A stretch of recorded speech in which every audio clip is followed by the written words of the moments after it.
எனக்கு ஏதாவது சாப்பிடணும் போல் இருக்குது, வாங்க வெளியே போய் ஏதாவது சாப்பிட்டுட்டு வரலாம் அப்படின்னு சொன்னேன்னா, சரி வா பானிபூரி சாப்பிட்லாம் அப்படின்னு சொல்லிட்டு சேலம் டு ஓமலூர் மெயின் ரோட்டில் இருக்க ஒரு கடைக்கு தான் கூட்டிகிட்டு போயிருந்தாங்க.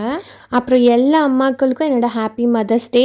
நம்ம அம்மா நம்மளுக்காக எவ்வளோ சாக்ரிஃபைஸ் பண்ணியிருக்காங்கங்கிறத நான் எப்போ புரிஞ்சுக்கிட்டேன்னா, நான் அம்மாவாக என் குழந்தைக்காக விட்டு கொடுக்க ஆரம்பிக்கும் போது தான் அது எனக்கு நல்லா புரிய ஆரம்பிச்சிச்சு.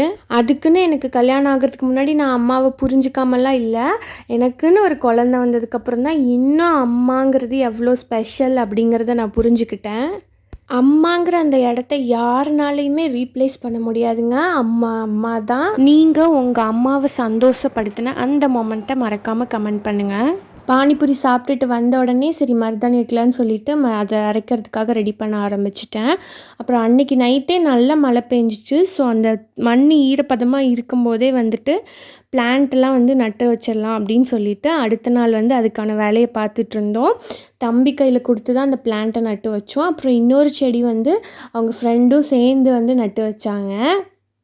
என்ன செடி வச்சோன்னா செம்பருத்தி செடியும் நந்தியாவட்ட செடியும் தான் வச்சோம். இதுக்கு முன்னாடி செம்பருத்தி குச்சி நட்டு வச்சு பார்த்தோம், அது துளிர் விட்டே வரல. அதனால நாங்கள் கடையிலேருந்து சின்னதாக ஒரு செடி வாங்கிட்டு வந்து நட்டு வச்சுருக்கோம். இந்த வீடியோ உங்களுக்கு பிடிச்சிருந்தால் மறக்காமல் என்னோடய சேனலுக்கு சப்ஸ்கிரைப் பண்ணிவிட்டு இந்த வீடியோவுக்கு லைக் பண்ணிடுங்க. நெக்ஸ்ட் வீடியோவில் பார்க்கலாம்.